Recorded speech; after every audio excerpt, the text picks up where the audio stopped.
निवडणूक 2026ला आपण विरोधकांना मात देऊन आपण विजयी झालेले आहे. आजच्या दिवशी आपल्यासाठी खूप मोठा आहे आणि आनंदमय आहे आणि तुम्हाला जनतेचा भरपूर प्रतिसाद मिळालेला आहे आणि आपले कामही चांगले आहे, त्यामुळे आपण आज विजयी झाले. भाऊ, आजच्या दिवशी आपण आजचा दिवस खूप खास आहे. आजच्या दिवशी आपण काय प्रण घेणार आहोत? मी आजच्या दिवस म्हणणार नाही. जेव्हा मला उमेदवारी मिळाली, माझ्या पक्षाने मला तिकीट दिली, तेव्हाच आम्ही हा प्रण केलेला होता विकासाचा. आमचा एकच विषय आहे, विकासाचा. कारण की निवडणुका विकासाचा करताच असतात.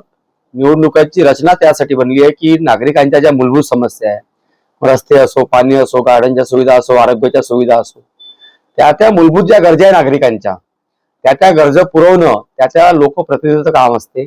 आणि त्या माध्यमातून नक्कीच आम्ही जो विश्वास नागरिकांनी आमच्यावर दिलेला आहे, टाकलेला आहे, आणि आम्ही 4 नगरसेवक जे चांगल्या बहुमताने निवडून दिलेला आहे, नक्कीच त्या माध्यमातून ते कामं आम्ही करणार आहोत. भाऊ, आपण या दरम्यान आपण निवडणुकीच्या दरम्यान आपण म्हणतो जनतेला, आपल्या प्रभागाच्या जनतेला खूप काही आश्वासन दिलेले, ती वाटचाल आपण कशी राहील समजते? ऍक्च्युली प्रभाग 29 हुडकेश्वर गटर लाईनचे काम ऑलरेडी सुरू आहे. त्या कामाला गती द्यायची आहे. अनेक ठिकाणी 6 गार्डन जवळपास बावनकुळे साहेबांच्या माध्यमातून मंजूर आहे, त्या कामाला गती द्यायची आहे. अनेक गोष्टी आहे. आरोग्याच्या समस्या असो, कचऱ्याच्या समस्या असो, ज्या गोष्टीच्या माध्यमातून नागरिकांनी आम्ही फिरत असताना, प्रचार करत असताना आम्हाला सांगितलेले आहे, त्या प्रत्येक गल्लीतली, प्रत्येक घराच्या नाव आणि मोबाईल नंबर सहित आम्ही लिहून घेतलेली आहे. आणि आजपासूनच त्यांना फोन करून, त्यांना त्यांच्या घरी जाऊन, त्यांना भेटून, अधिकारी यांना सोबत घेऊन त्या माध्यमातून त्या समस्या प्रामुख्याने त्या लवकर सोडवण्याचा प्रयत्न आम्ही करणार आहोत. 155 कोटीची गटर लाईन मंजूर आहे बावनकुळे साहेबांच्या माध्यमातून, त्या कामाला गती द्यायची आहे. त्यामुळे अनेक कामं, आणि इथे नागरिकांना माहित आहे की हे कामं कोण केलेले आहे, भारतीय जनता पार्टीच्या माध्यमातून कामं झालेली आहे. आणि मागील काळात जे काही आमचे नगरसेवक, मागील काळात पण 4 नगरसेवक निवडून आले होते, त्यांचे जे काही कामं राहिलेले असेल ते सुद्धा त्या कामांना पण गती देण्याचं काम आम्ही या माध्यमातून लवकरच त्याला करणार आहोत. आपल्यासोबत भरपूर प्रभागाचे जनता, मराठी युवा वर्ग आपल्या खांद्याशी खांदा देऊन उभे होते, तुमच्या पाठीशी पाठी होते, सोबत चाललेले आहे. त्यांच्यासाठी तुमचे काय संदेश, काय आभार आहे? असंख्य कार्यकर्त्यांना, आम्हा 4 उमेदवारांना या निवडणुकीत मदत केली.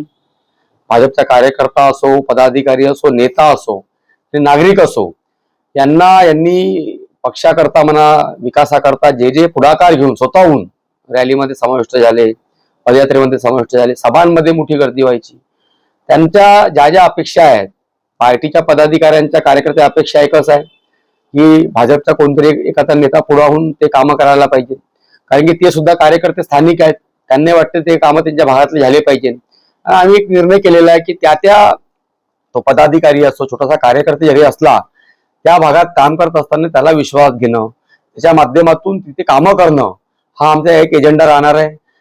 नागरिकांच्या माध्यमातून सुद्धा आमची जवळपास नगरप्रमुख असो, आमचे नागरिकांच्या माध्यमातून सुद्धा आमची टीम तयार आहे.